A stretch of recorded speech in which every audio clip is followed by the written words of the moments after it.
Back in the day, Caitlin Clark got a signature shoe. She got a signature shoe, which apparently to the little kids is an important deal. I got a signature shoe. Well, OMG, because we're going to talk like the little kids right now. People lost their mind. Yeah, they did. I want a signature shoe. It's racism. The most popular female athlete in the country got a signature shoe, and I don't. White people, signature shoe. Black people, no signature shoe. I mean, look, if it's out there, someone will claim racist. You know who that someone is. Someone as creepy and grimy and just disgustingly horrible as Whoopi Goldberg. No, I mean Jamel Hill. But anyway, Nike did it. Nike, the wokest of the woke, they decided to bend the knee. That's right. They're giving A'ja Wilson her own signature shoe. There you go. Anybody, I want the A'ja Wilson. Who? Why? Yeah, she's some WNBA player. Who? No, she's one of the all-time greatest players ever. Why? Who? Huh? You sure you don't want the Caitlin Clark? No, the A'ja Wilson. Who? What? We don't have it. But Nike decided, well, you know what? We got criticized. And as I've told you, ESPN and Nike, the powers to be, they care about two things. One, I don't need that DEI report. I don't need it reflecting bad on us. Oh, God, no, I don't need that kind of action, number one. And number two, well, how's my 401k? All the white dudes in the ivory towers are like, look, what do we care? Give A'ja Wilson her shoe. It's the kind of news that leaves the usual suspects crying racist, the news of Caitlin Clark, and they won. Good for them. Good for them. Not enough black players have shoes. Hey, man, I don't give a damn if you're black or white. You going to sell? I'll tell you what we're going to do. I think we'll go month by month. I'm going to put one of the Flying Nicks on it, or if we have a researcher, chart the shoe sales of A'ja Wilson and Caitlin Clark. Hey, who knows? Maybe A'ja Wilson sells. This is Jamel Hill. A'ja Wilson, two-time league MVP, two-time WNBA champ, two-time defensive player of the year, finals MVP, five-time All-Star, best-selling author. It's probably somewhere like, oh, man. Whoopi Goldberg, Jamel Hill is, well, she's not happy. And when Jamel's not happy, well, Nike acquiesces. Look, I don't give a damn. That's like saying you're the most handsome man at the Dockett's family reunion, two-time league MVP, when nobody cares about the league. Now they do. Why? Give you one reason, Caitlin Clark. It's funny. Everybody, including some of her rivals, Angel Reese, are trying to piggyback on Caitlin Clark. 3,000 people showed up for Angel Reese's exhibition game. 14,000 showed up for Caitlin Clark. Oh, I don't know. But anyway, that's probably racist too because, the south side of Chicago is incredibly racist towards white people. Anyway, here we go. So the shoe was announced. Here's the screenshot. Here's the beautiful announcement, and I'm happy for her because all of these women are trying to now have glam shots. I'm happy for A'ja Wilson. Of course, I have a shoe.com. Yay, Ra, go fight, win.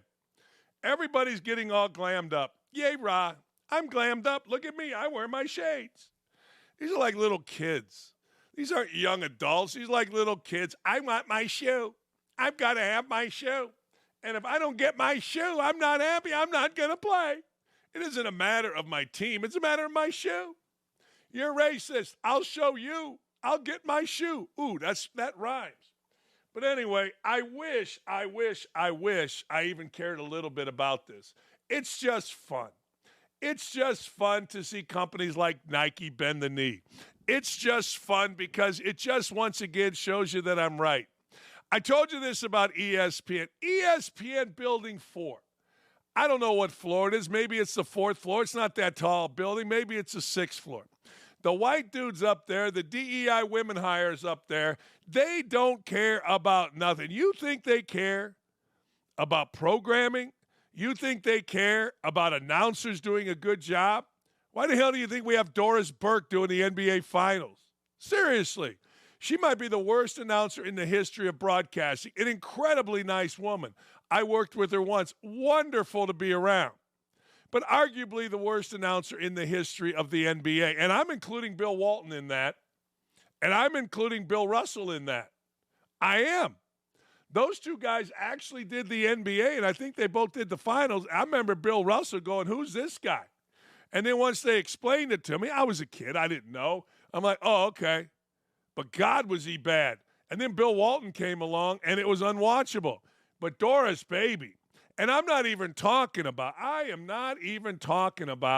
the fact that Indianapolis people think she's a homer for New York. She is not. She's bad, horrible. And J.J. Redick, what are you going to do? Another DEI hire. Yeah, it's true. He is. Anyway, so the folks at Nike, who I've gotten to know, at least in the basketball division, and the folks at ESPN, they're one and the same. They don't really care about who's going to sell the most shoes. They don't really care about who's deserving. They care about the report. Man, I can't have that report. I can't have somebody on TV saying that we are racist at ESPN because we didn't put Uli, whatever that lady's name is, on our NBA Countdown show, which, by the way, is the worst show in the history of basketball. No, I'm being serious here. I think that the NBA Countdown show went from really bad to now completely and totally unwatchable.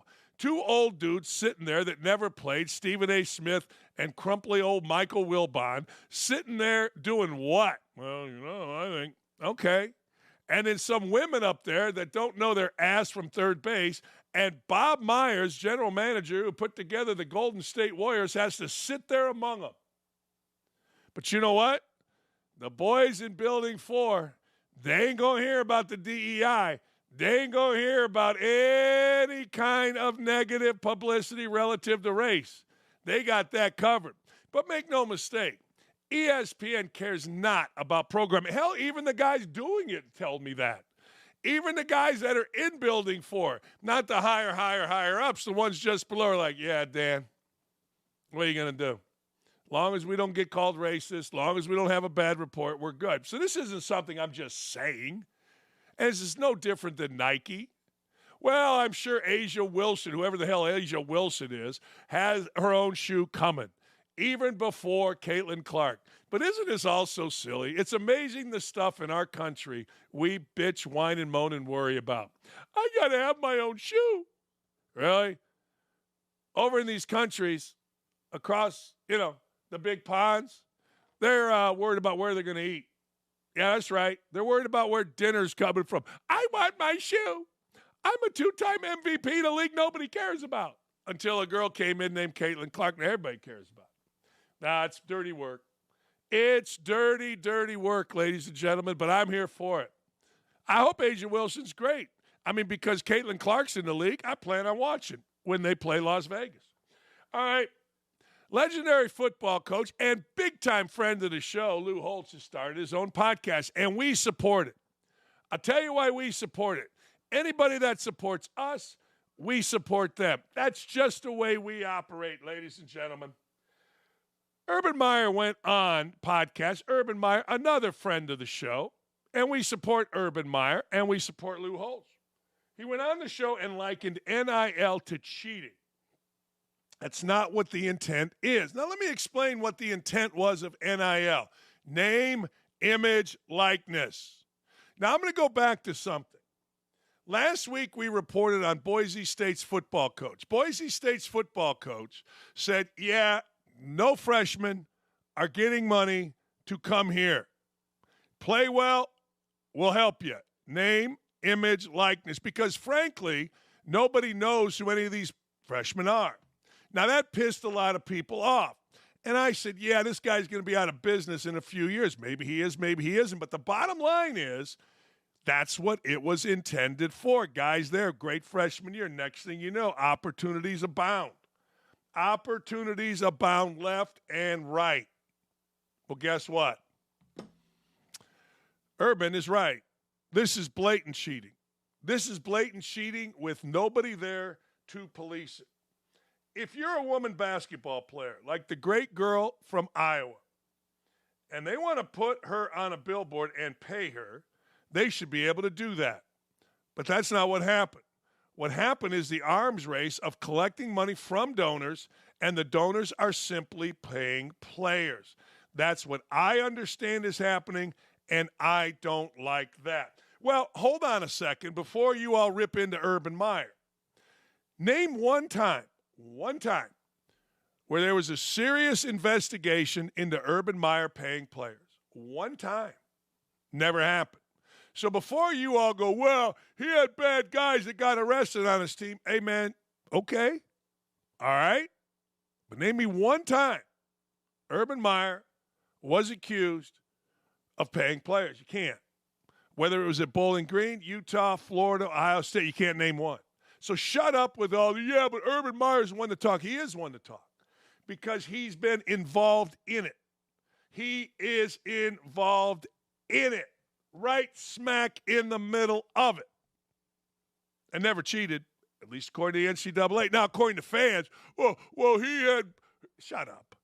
I mean, don't be a little whiner. I mean, come with some facts here. So Urban's perfect to talk about this. If Lou Holtz or Urban Meyer or Marvin Harrison Jr. or C.J. Stroud, they want to go use their name and help sell cars, help a business, that's great. But to have a 17-year-old, and this is what's happening, demand money for a visit, to pay these players a lot of money to go to a charity event for 20 minutes, they write you a check for $50, that's cheating. That's not what this is all about. Very disappointed in where it went. He ain't wrong. See, in Indiana, the word on the street is our guy Mike Wilson, or Mike Woodson, whatever the hell his name is, wins something, and then we'll know your name. Anyway, Mike Woodson allegedly has forked out $3 million for his spring recruiting class. The funny part of this is that the little blogger boys, which we have 35 here in Indiana, are saying how hard Mike Woodson, whatever the hell his name is, how hard he worked to recruit this spring. Really? Here's how hard he worked. Here's a checkbook. Here's a pen. Please. If you talk to Mike Woodson for 5 minutes, one thing you understand. One thing you understand is this, ladies and gentlemen. He's an idiot. But he can write a check. And that's what you got to have. You got to have a checkbook. And everybody's right. Like, this isn't an old school thing. This isn't like, hey, look, this is old school against new school. No, this is simple fact. And everybody with half a brain understood. Everybody understood that this was going to be a mess. See, here's the deal, and I've talked about this before. When people don't know, they always went back to this. The NCAA rule book is this thick. It's too thick. Well, I always said this. You know why it's this thick? Because coaches figure out ways around the rules. It's been going on forever. I mean forever. And ever. And ever. So now a rule book that should be this thick with the rules becomes this thick. This freaking thick. With the addendums and the amendments and the this and the that. Well, guess what? That's the world coaches live in. You got a rule, I'll figure it out how to break it. Bob Knight, the guy that everybody says never cheated, and he never did. The only time he ever cheated was you had to take a recruiting test. He would come home. The Indiana folks would, have me be the proctor. So he'd have the test. And I knew what he was doing, and I didn't really care. He's my boss. What do I care? He would be like, Danny, I think the answer is B, but it might be A. It's A, Coach. I mean, what do you want me to do? So breaking news, Bob Knight cheated on his recruiting test. Oh, my God, film at 11. It doesn't matter how little. It doesn't matter how big. Cheating is what coaches do. Actually, I should say bending the rules is what coaches do. That's it. That's what they do. So stop it. Just stop it. I agree with Urban Meyer. This isn't what it was intended. How about this? How about some 17-year-old says, yeah, you know what? I'll come visit your school, but you got to give me 20 grand. That's back in the day. There was a coach in Chicago, Sonny King. He was at King High School. Sonny something. Legend. Remember, I'm like, hey, we want to recruit one of your players, $500 and he'll visit. $200 for a phone call. I'm like, hey, Sonny, man, you got the wrong dude, baby. You got the wrong ass dude. So anyway, that's fun. And we can't wait to have Urban and Coach Holtz on because they ain't lying. They cheating. This blew up. This absolutely blew up. On the McAfee show, Austin Rivers claimed NBA players could play in the NFL, but NFL players couldn't play in the NBA. Well, he's half right. Zero NFL players would make it, if it were going to be honest, would even make it to training camp. Zero. Like, if you scouted and you said, all right, we're going to watch tape from high school, we're going to work a guy out, zero NFL players would make it to NBA training camp. Wouldn't even get to training camp. Like, would not be invited to training camp. You understand what I'm saying here? Like, no, you're not good enough. None. I remember when Randy Moss was allegedly going to play basketball at Marshall. Now, we used to beat Marshall like it was our job. They were the most talented team in the MAC. Their coach wore mascara for a freaking, when it's on TV. We knew we were going to kick their ass, and we did. We kicked them like it was our job, including at their place, for a conference title when I was at Bowling Green. But I wanted Randy Moss to play because I figured, as big a jackass as he was in college, I figured he would screw up a team that was uber athletic. And I'd watch film on him, and he couldn't play. Now, everybody says he could play, couldn't play. That's a fact, Jack. Now, NBA players couldn't make it 2 seconds in an NFL training camp. Are you kidding? Now, NFL training camps aren't what they used to be. NFL training camps are no longer, we're going to go 2-a-days, we're going to hit, you got to hit or be hit, blah, blah, blah, blah, blah. They're not that anymore. Of course they're not. But the fact of the matter is, if you walk around a college campus, at least a major college campus, and an NBA team, the softest dudes in America are basketball players. Hey, look, I was one. I would never have even thought about setting foot on Indiana University, arguably the worst Division I team in college football at the time, in a practice. Lee Corso, the coach, actually came to my house to ask my dad if I could go out for football at Indiana. I'm like, are you nuts? I see those guys. Ain't a chance in hell.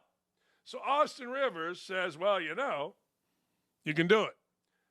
Well, James Jones is saying not a chance. And James Jones, wide receiver for the Packers, is kind of dumb here.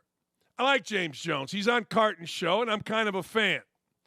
But James Jones going after a guy for only playing 11 years in the NBA, yeah, I don't know.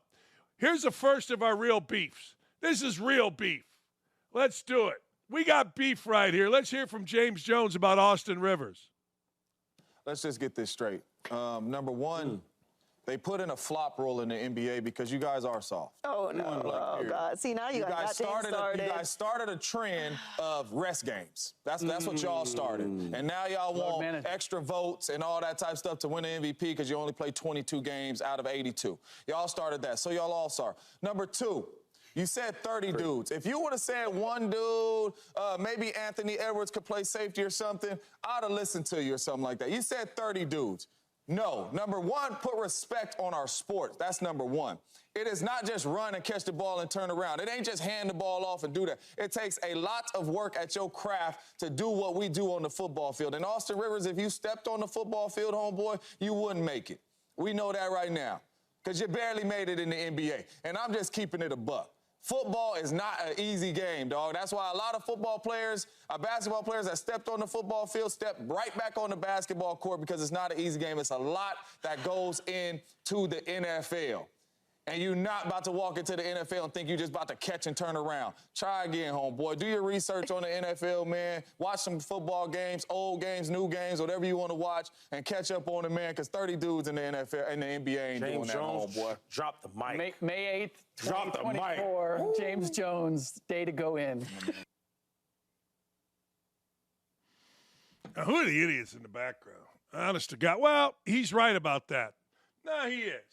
Now, that wasn't the clip where he made fun of 9 years or only playing in the NBA for like 11 years and averaging 9 points. That was stupid. But that part, he's right. Hey, look, Reggie Wayne. Reggie Wayne's begging to be in the Hall of Fame. And all the little writer boys around here want him in the Hall of Fame. Reggie Wayne, really good football player, played at the U, played with the Colts. Now, when he was with the Colts, it was a country club.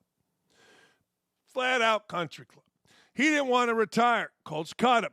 He went one practice, with Bill Belichick in New England as like, yeah, I'm out of here, man.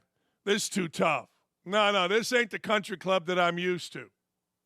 Look, there is not a single NBA player that could step on talent-wise, size-wise. Hey, he'd be unbelievable in the red zone-wise. Sure, a lot of that. But in terms of being able to play, zero. Now, people say, well, Antonio Gates did. Well, Antonio Gates was the best tight end in America when he was in high school. Number 1 rated player at his position in high school. Mo Ellie Cox did. Mo Ellie Cox wasn't good enough to be an NBA player. Mo Ellie Cox played at VCU. Tough kid. Part-time player. Good player. That's it. I mean, come on. Let's just be serious here. Not one of these pampered NBA guys could play. I'll give you one. Like LeBron James back in the day. I told this story before. Urban Meyer came to me and he said, hey, man, is this LeBron James kid at St. Vincent, St. Mary a legit basketball stud? I go, yeah, he's pretty good. I mean, he's driving around a Hummer. You know what I mean? Nike gave a kid a Hummer in high school. Not that kind of Hummer, you pigs. A Hummer you drive around in high school. The Ohio High School Association suspended him. Then everyone's like, hey, not his fault, man. Everybody would take a Hummer. Not that kind, you idiots. But anyway, there you go. No, not a chance. But here's the response. Hey, if you think Austin Rivers is sitting back, you crazy. He's a Rivers. Here's Austin Rivers. Been just sitting back listening to the chatter. But I can't help myself sometimes. James Jones, a Packer guy. I've never heard of you.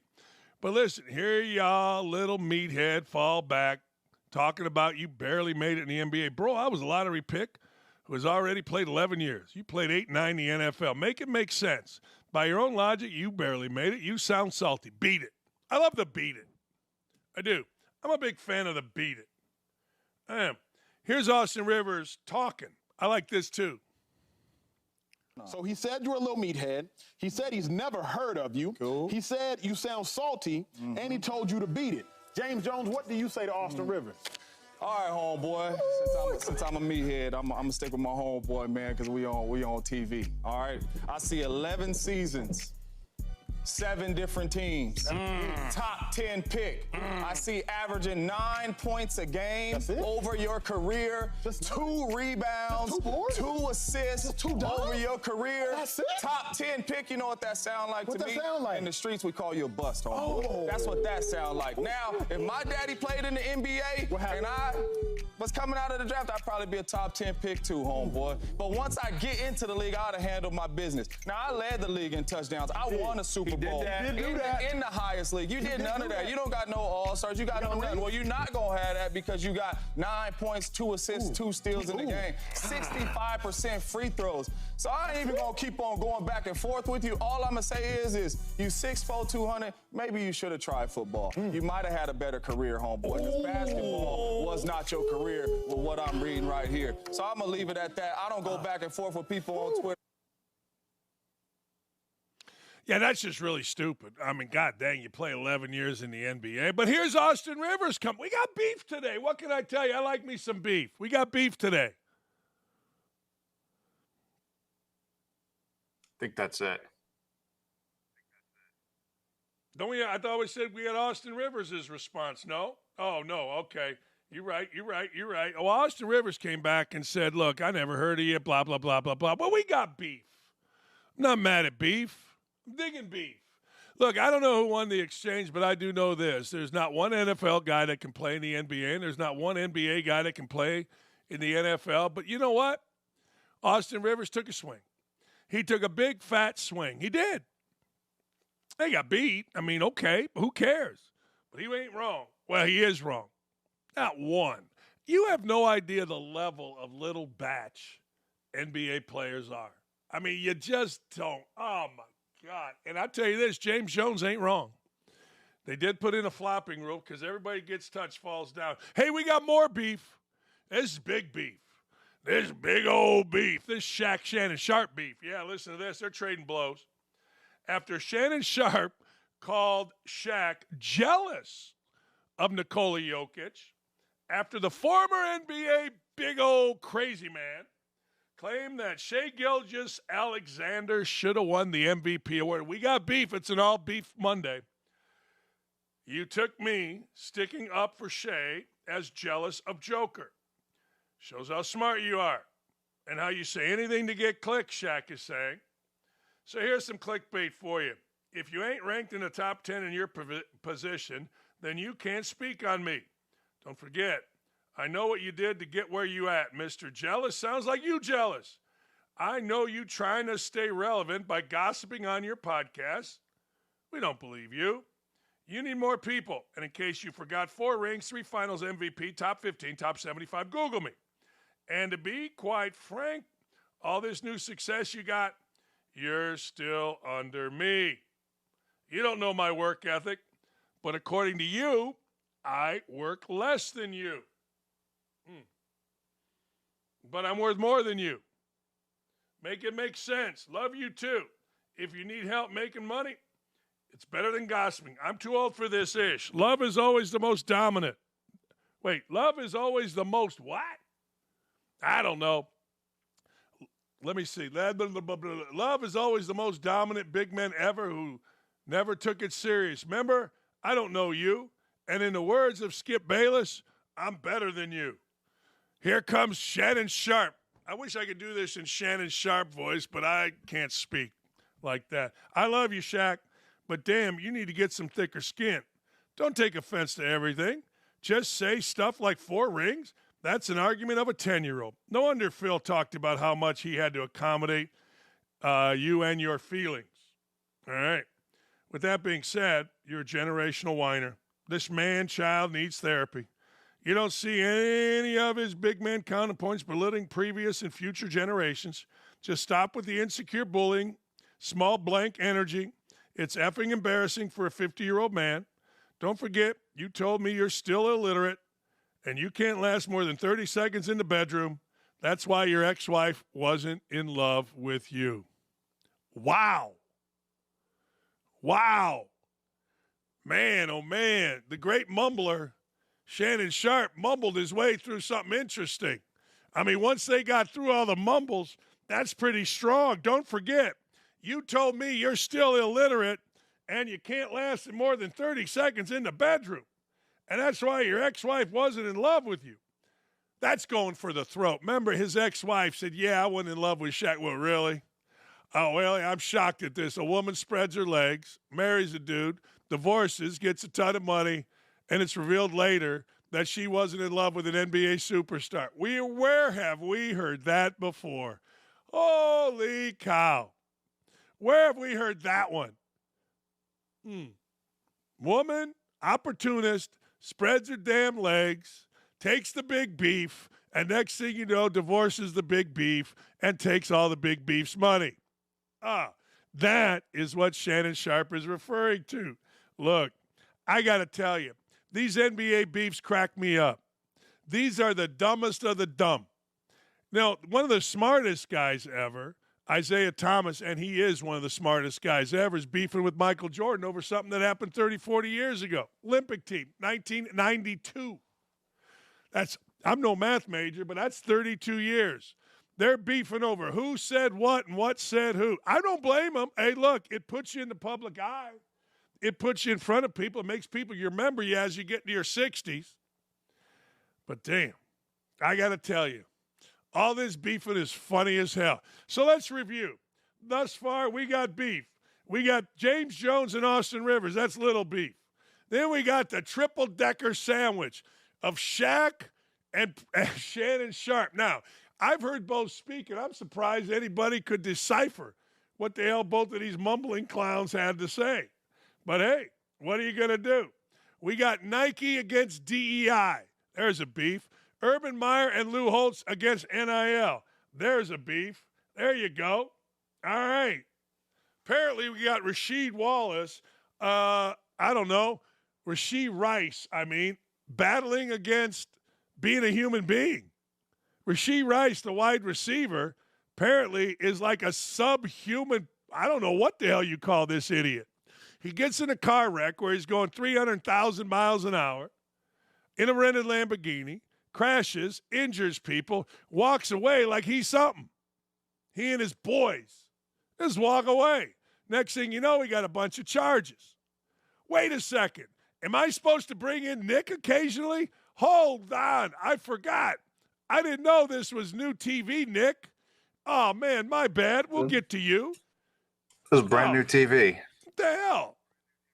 Yeah, we got brand new TV. We got Nick ready to jump in. I'm sorry. Totally. There he is. Look at that hair on him. He got up this morning, and, man, he went 1950s. He went American This is my Graffiti. only redeeming quality. There he is. Let me ask you, who won the beef between Austin Rivers and who's won? All right, let's go through beefs. Who won? Obviously, Asia Wilson won beef. Who won the beef between Rivers and James Jones? I'm not gonna lie, my jaw was on the floor with some of the things that James Jones was saying. I'm gonna keep it a buck and all this crap. I think he won that one. Yeah. When it comes to Hey, whoever is in the background needs to shut up. There you go. Go ahead. Oh, that's the boss? Oh, hey, Gary, you do whatever you want, man. Go ahead. Now you're muted. Now you got yourself on mute.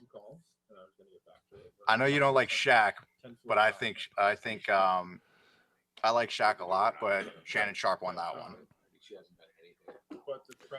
Shannon Sharpe kicked his ass on that one. When you go to the bedroom, you know what I mean? It is not a good thing. That's dirty business. That's dirty I've never work. had a girl talk to me like that continue. before, and I really hope that doesn't happen.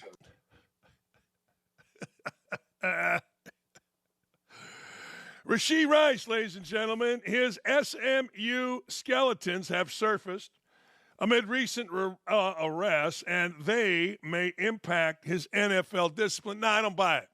The NFL knew about his previous arrests. Rice and or one of his friends allegedly fired multiple bullets into the empty vehicle of former SMU basketball player Kendrick Davis during one of Davis's games while the two were at SMU, according to a story by Pro Football Talk. How about that? Florio is citing multiple unnamed sources. He did this, Rice did, because he believed Davis was seeing Rice's girlfriend. We got more women spreading their legs. Women, keep them damn legs together. SMU never reported the incident to proper authorities. Really? I mean, are we surprised by this? Are we surprised by this? Are we surprised that SMU said, hey, look, here's the deal.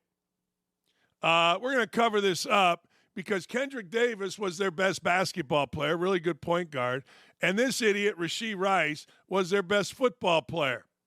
You know, two things are always involved. Two things. One, women. Two, money. Whenever you see something like this, understand, one, women are involved, particularly in college. Oh, man. The woods is full with dudes brawling over women.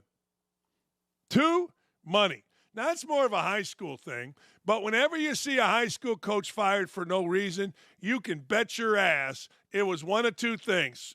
Messing around with one of the students or, ladies and gentlemen, or money, stealing. Hey, big dog, you're a stud. You're a baseball player at Loyola Marymount. You got great hair. You're a man about town. You're a man of the people. Any other athletes ever take a swing at you? Any other athletes ever shoot at you? No, I try to stay away from that. I had a couple bar instances before. I've had a drink poured on me for no reason, but no other beef with other people. I try to keep it very vanilla at the bar. I had to punch a guy at my girlfriend's house. I played against him in high school. I was wearing a fedora. I was looking very cool. Where is my fedora? Where's your crown? Put the crown on. There we go. I was wearing my fedora. Oh, no, that's the We were at a party at her house. We're in the lobby, and a bunch of guys were giving me crap. And I'm like, and they were from kind of my hometown. And I'm like, hey, look, man, leave me alone. Just leave me alone. Guy flipped off my fedora. Bam. I drilled him. He goes down. People stepped in. Man, I worried for 3 weeks that Coach Knight was going to find out about it. He probably and I knew was going to about be it. expelled. All right, he probably did. On to the next. The NBA playoffs last night. The Flying Knicks and Knicks. The Flying Nick and Knicks, here's the deal. They got their ass beat. The Pacers yesterday just absolutely destroyed. I mean, destroyed the Knicks. Here's the deal. I was there Friday night, and it was an unbelievable crowd. It was my son's 30th birthday. We had among the best seats in the house. Thank you, Kevin Pritchard.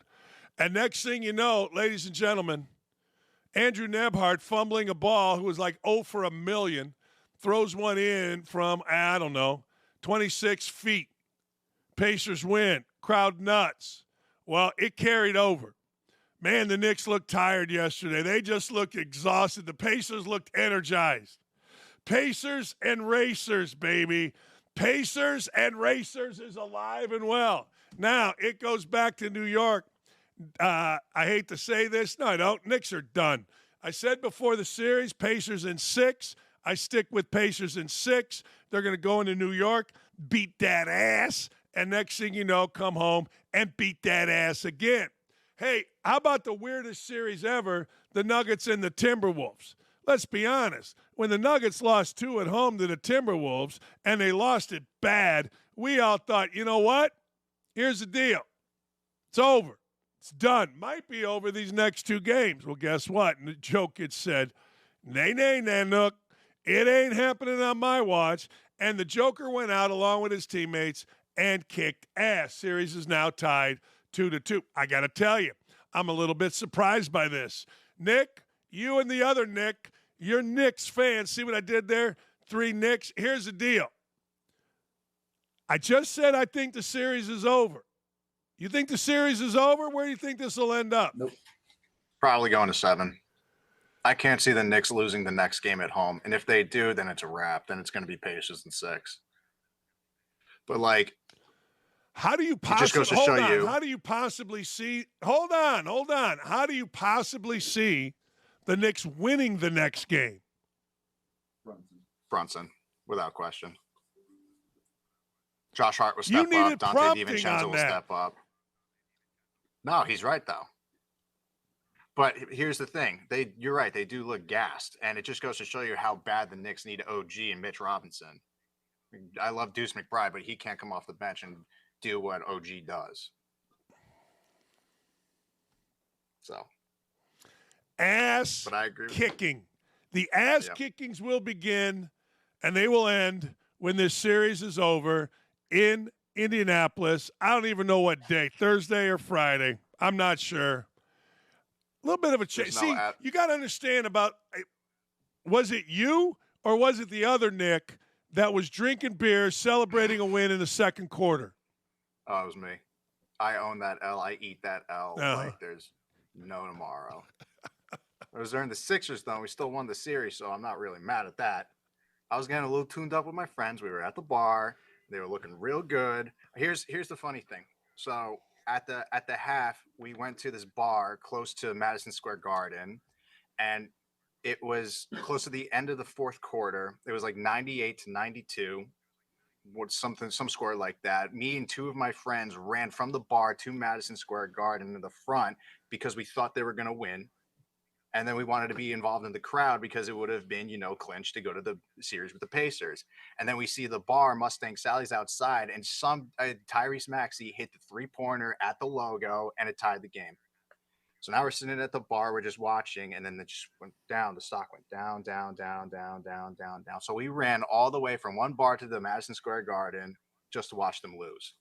It was all happening the same day. I jinxed the crap out of it.